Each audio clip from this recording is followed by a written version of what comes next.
నమో వెంకటేశాయ. ఏడుకొండలవాడ వెంకటరమణ గోవింద గోవింద.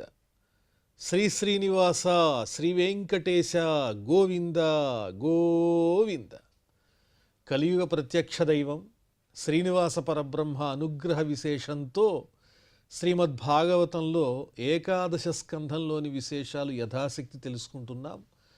నారాయణం నమస్కృత్య నరం చైవ నరోత్తమం దేవీం సరస్వతీం వ్యాసం తతో జయముదీరయేత్.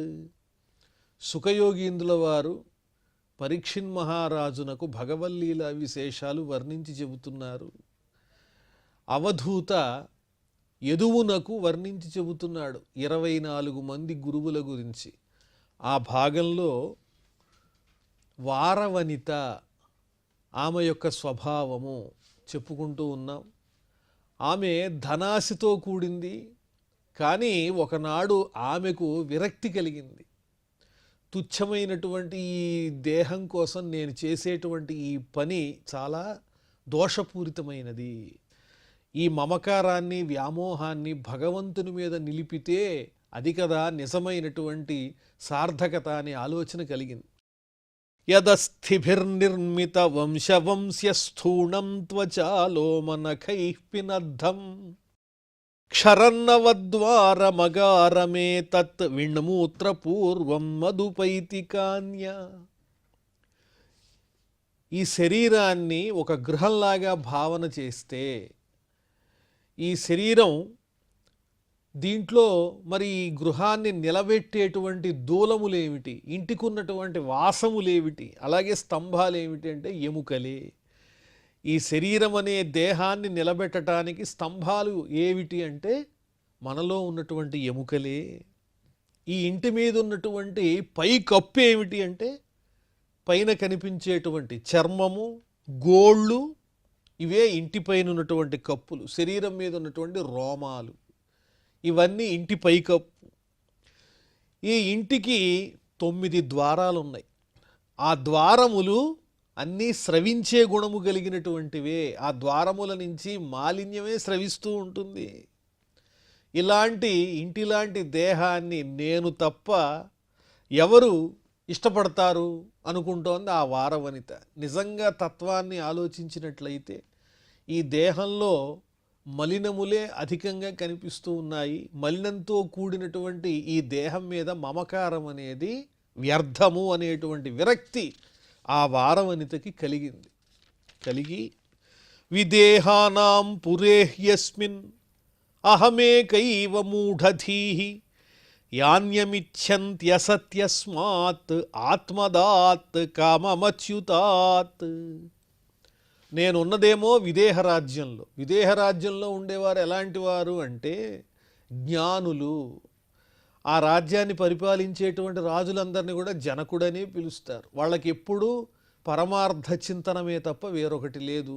పరమయోగ నిష్ఠాగరిష్ఠులు వాళ్ళు. అలాంటి రాజ్యంలో ఉన్నటువంటి వారవనితనైనటువంటి నేను ఇలాంటి దుర్మార్గమైనటువంటి ఆలోచనలతో ఉన్నాను. తుచ్చమైనటువంటి దేహాభిమానంతో కూడి ఉన్నాను. ఎవరినైతే మనం స్తుతిస్తే ఆ స్తుతికి మెచ్చి తననే స్వయంగా అర్పించుకునేటువంటి లక్షణం కలిగిన భక్తవత్సలుడైనటువంటి ఆ పరమాత్మని విడిచిపెట్టి విషయవాసనలతో తుచ్చమైనటువంటి కోర్కెల్ని కోరుకోవటం, ఈ దేహం మీద అభిమానం పెట్టుకోవటం, ఈ దేహాన్ని పోషించుకోవటం కోసం అనేక రకములైనటువంటి కార్యములను చెయ్యటం అనేది తప్పు కదా. నేను భోగ్యమైనటువంటి వస్తువులను కోరుతున్నాను తప్ప నిజమైన ఆనంద స్వరూపుడైన పరమాత్మను తలుచుకోవటం లేదు. నేను అజ్ఞానిని. ఆ పరమాత్ముడే మనకు ఎప్పుడూ ధ్యానింపదగినవాడు, పొందదగినవాడు. అంతకన్నా భోగ్యమైనటువంటిది ఈ లోకంలో నిజమైనది నశించనిది ఇంకేం లేదు. సుహృత్ప్రేష్ఠతమో నాథః ఆత్మాచాయం శరీరిణాం తం విక్రీయాత్మనైవాహం రమే అనేన యథా రమా. దేహాన్ని ధరించినటువంటి సమస్తమైన జీవులకు, ప్రాణులన్నింటికీ కూడా నిజమైన మిత్రుడెవరంటే ఆ రమానాథుడైనటువంటి శ్రీ మహావిష్ణువే. శ్రీహరి స్మరణమే మోక్ష కారణమవుతుంది. ఆయనే అందరికీ నిజమైన ప్రియతముడు. తెలుసుకుంటే మనకి నిజమైన ప్రియులు ఎవరు అంటే సాక్షాత్తు ఆ పరమాత్ముడైన శ్రీ మహావిష్ణువే ఇష్టుడై ఉండాలి. ఆయనే మనల్ని రక్షించేది. మనలో అంతర్యామిగా ఉన్నటువంటి ఆత్మస్వరూపుడు తేజస్వరూపుడు ఎవరంటే ఆ శ్రీ మహావిష్ణువే. అటువంటి పరమాత్మకు నన్ను నేను సమర్పించుకున్నట్లయితే అది కదా జీవితానికి సార్థకత. అలాగే ఎవరు ఆచరించారు ఈ ఆలోచనతో అంటే లక్ష్మీదేవి. నిరంతరము ఆ స్వామినే సేవిస్తూ ఆయననే విడిచిపెట్టకుండా ఆ స్వామి చరణములను సేవిస్తూ ఆయన హృదయంలో నిత్య నివాసినిగా నిత్యానపాయిగా ఉన్నది. ఆమె నాకు ఆదర్శం. ఆ లక్ష్మీదేవి వలె నేను కూడా ఇక నుంచి ఆ స్వామినే తలుస్తా, ఆ స్వామినే నా ప్రియునిగా భావిస్తా.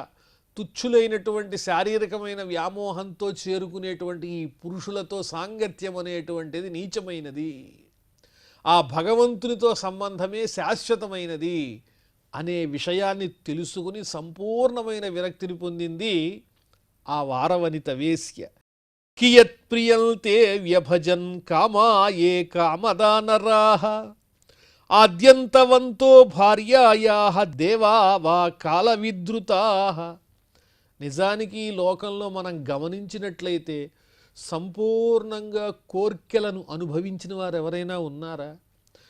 మనకు ప్రియులని భావించేటువంటి భార్య, పుత్రుడు, అలాగే ఇతరులైనటువంటి బంధువులు, వీళ్ళందరికీ వాళ్ళని సంతృప్తిపరచడానికి మనం ఎన్నో రకాలైనటువంటి భోగ వస్తువులన్నింటినీ తెచ్చి సమర్పిస్తూ ఉంటాం, ఇస్తూ ఉంటాం.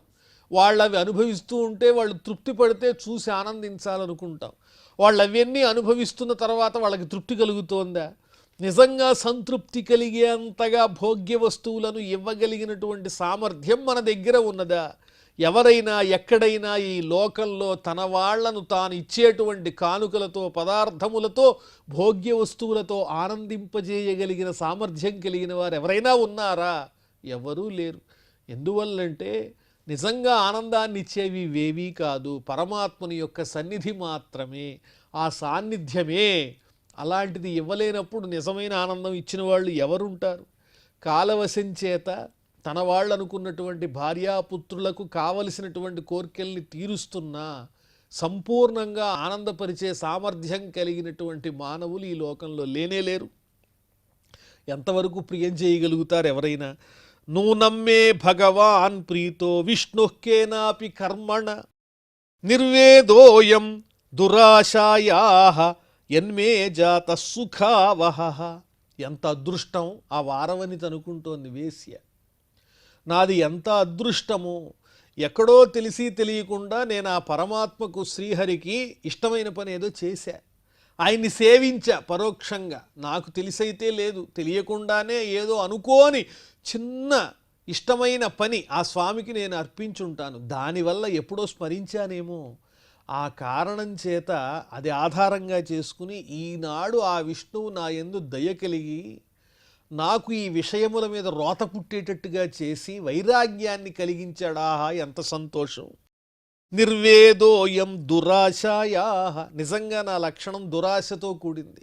ధనాశ పెచ్చుగా ఉంది. అలాంటి ధనాశ నుంచి నన్ను పక్కకి మరల్చి విరక్తి కలిగించాడంటే ఇంతకన్నా అదృష్టమేమున్నది? జీవిత సారాంశం, లక్ష్యం నాకు అర్థమయ్యేటట్టుగా పరమాత్ముడు శ్రీ మహావిష్ణువు చేశాడంటే ఏనాడో ఎప్పుడో ఆ పరమాత్మకు నేనేదో తెలిసి తెలియక తప్పకుండా ఏదో ఒక సేవ చేసి ఉంటాను, ఏదో ఒక పుణ్యకర్మని ఆచరించి ఉంటాను అనుకుంటోంది ఆమె.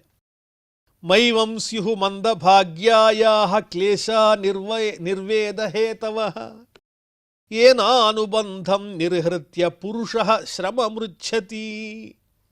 నేను భగవంతుని చేత అనుగ్రహింపబడిన దాన్ని, అదృష్టవంతురాల్ని.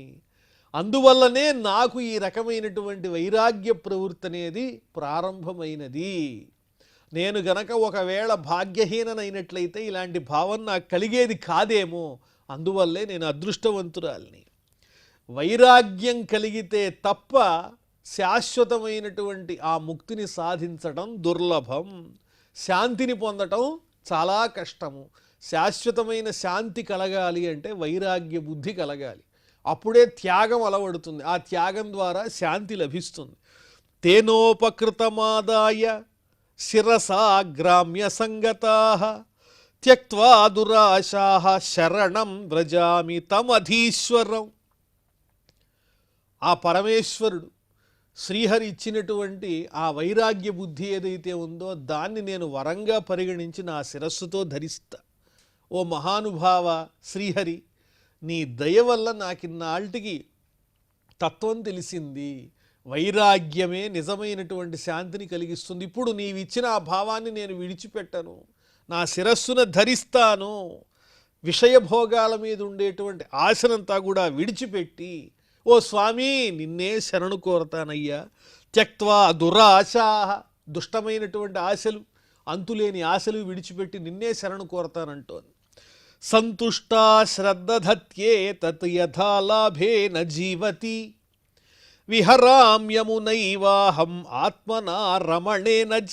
ఈ విధంగా నా శ్రద్ధంతా ఇంకా దేని మీద ఉంచాలి? ధనం మీద కాదు, విషయభోగాల మీద కాదు, శారీరక సుఖాల మీద కాదు, ఆ పరమాత్ముడైనటువంటి శ్రీహరి మీదనే నా బుద్ధిని లగ్నం చేస్తాను. ఏది దొరికితే దాంతోనే తృప్తి పడతాను. ప్రాణం నిలుపుకోవటానికే ఆహారం తప్ప రుచులు అవసరం లేదు.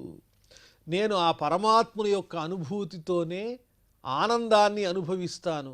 హాయిగా ఆ పరమాత్మానందంతో, శాశ్వతమైన ఆనందంలో చక్కగా క్రీడిస్తాను, విహరిస్తాను అని చెప్పి ఆ వారవనిత భావన చేస్తూ ఉన్నది.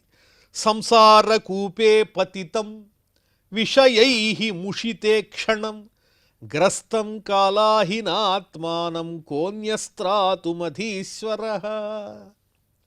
సంసారం అనేటువంటి బావిలో పడిపోయి అధీనంలో లేనటువంటి, నిగ్రహం లేని ఇంద్రియములు కలిగినటువంటి వారు కాలం అనేటువంటి సర్పము చేత పట్టుకోబడినటువంటి వారై ఎవరి చేత రక్షింపబడగలరు? కాలం అనేది సర్పంలాగా కాటు వేయటానికి సిద్ధంగా ఉన్నది, పట్టుకుంటుంది. ఈ విషయవాంఛల్లోనే తిరుగుతూ ఉంటే నిజమైన లక్ష్యం ఎప్పుడు అర్థమవుతుంది? ఈ సంసారం అనేది ఒక బావి లాంటిది కదా.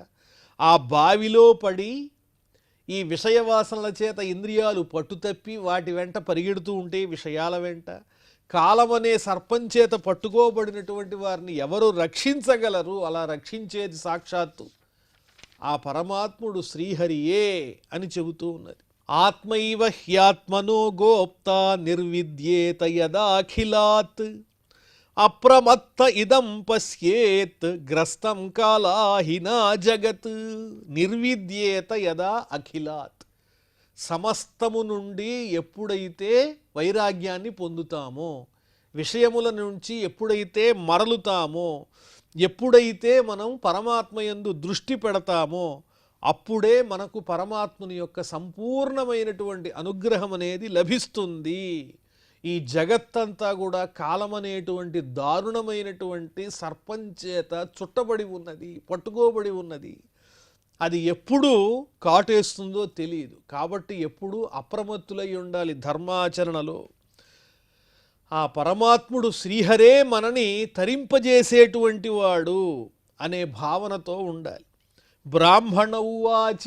ఈ విధంగా అవధూత చెబుతున్నారు యదువునకు. ఒక వారవనిత కూడా విరక్తిని పొందింది.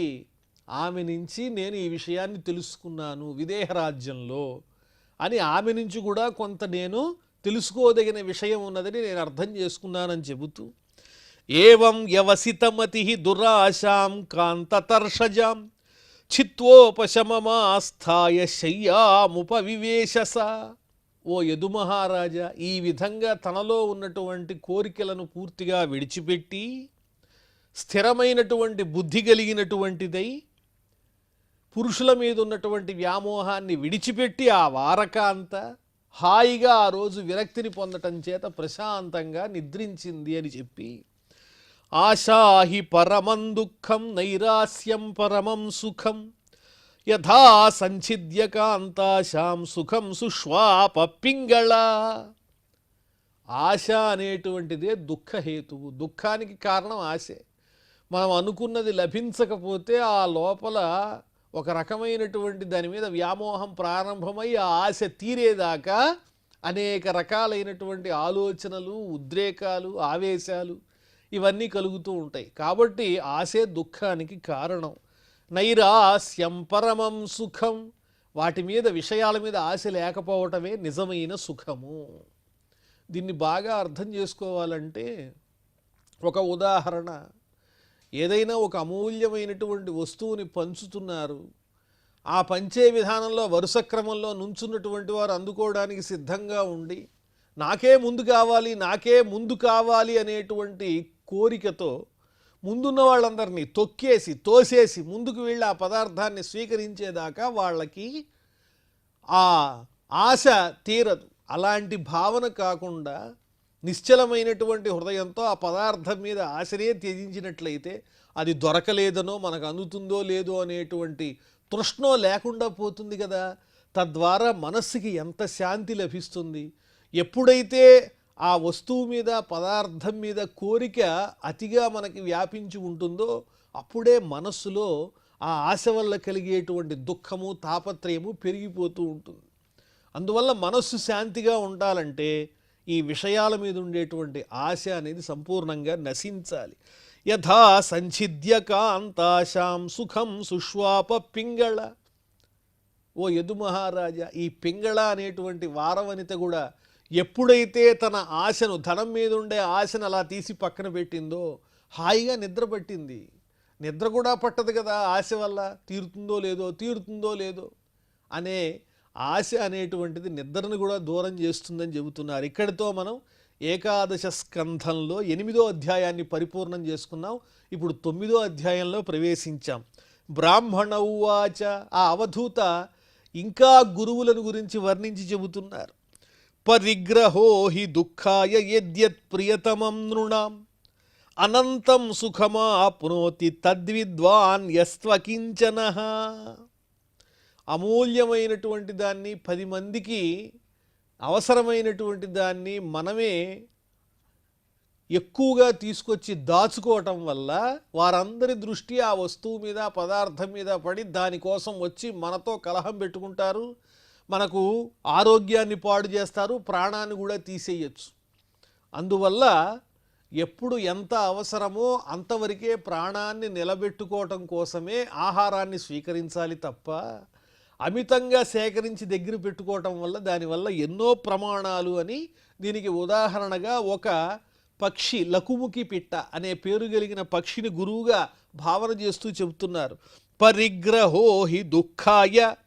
వ్యామోహంతో అన్నీ తెచ్చుకుని దగ్గర పెట్టుకోవటం, 10 మందికి కావలసినటువంటిది మన దగ్గరే ఉండాలి అని అవసరానికి మించి దాచుకోవటం వల్ల ఏం జరుగుతుంది అంటే అది దుఃఖహేతువే అవుతుంది.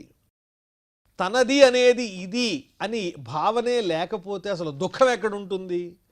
ఆ దుఃఖాన్ని సమూలంగా నాశనం చెయ్యాలి అంటే మనం దేన్ని కూడా ఎక్కువగా దాచుకోకూడదు అని చెబుతున్నారు. సామిషం కురరం జఘ్ను బలినో ఏ నిరామిషా తదామిషం పరిత్యజ్య ససుఖం సమవిందత. ఈ లకుముకి పిట్ట ఏం చేసింది? కురరం, మాంసపు ముక్కలను అమితంగా తెచ్చి తన గూడులో దాచుకుంది.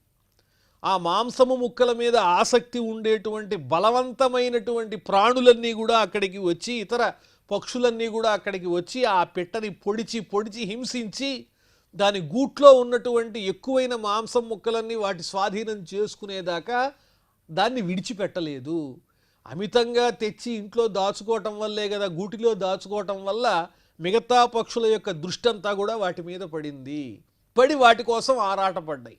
అదే గనక కడుపు నిండినంత వరకు చాలు అని ఆ పూట దొరికిన ఆహారంతో గనక తృప్తి పడినట్లుంటే ఇతర పక్షుల యొక్క పోట్లు ఈ పక్షికి పోయేవి. కానీ ఆ ఆలోచన కలగల, తెచ్చుకుందాం దాచుకుందాం అనుకుంది. ఆ దాపరికం వల్ల, అవసరమైన దానికన్నా ఎక్కువగా దాచుకోవటం వల్ల ఇతరుల నుంచి దారుణమైనటువంటి పీడ ప్రాప్తించింది. కాబట్టి ఎప్పుడైతే మనకు కావలసిన దానికన్నా ఎన్నో రెట్లు తెచ్చి దాచుకోవాలనుకుంటామో దేన్నైనా, అది ఇతరులకు కంటగింపు కలిగి అది వారికి లభించేదాకా మనని హింసిస్తూనే ఉంటారు ఏదో విధంగా. ఆ పిట్ట దగ్గర ఉన్నటువంటి మాంసపు ముక్కలు ఎప్పుడైతే ఇతరమైన పక్షులన్నీ స్వీకరించాయో అప్పుడు ఆ పక్షిని హింసించడం మానేసాయి. వాటికి అవసరమైంది ఇక్కడ ఏమీ లేదు ఇంకా దొరికేది. అందువల్ల అప్పటి నుంచి ఆ పక్షి సుఖంగా ఉన్నది. కాబట్టి అమితంగా దేనిని ఇష్టపడకూడదు, దాచుకోకూడదని ఆ పక్షి ద్వారా నేను తెలుసుకున్నాను అంటున్నారు.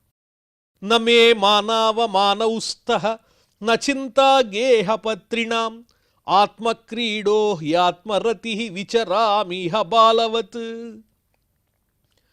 ఆ అవధూత చెబుతూ ఉన్నారు, చిన్నపిల్లవాడిని చూసినా కూడా అతనిలో నాకు గురువు కనిపిస్తారు. ఎందువల్లంటే పిల్లలకి మానవమానాలు ఉండవు. ఒక మాట అంటే వాళ్ళు బాధపడరు, పొగిడితే అర్థం చేసుకునే సామర్థ్యం ఉందో కూడా తెలియదు, అవమానించినా తెలియకపోవచ్చు. వాళ్ళు స్వచ్ఛమైనటువంటి నీటిలాగా పవిత్రమైన కల్మషం లేనటువంటి హృదయం కలిగినటువంటి వారు పసిపిల్లలు.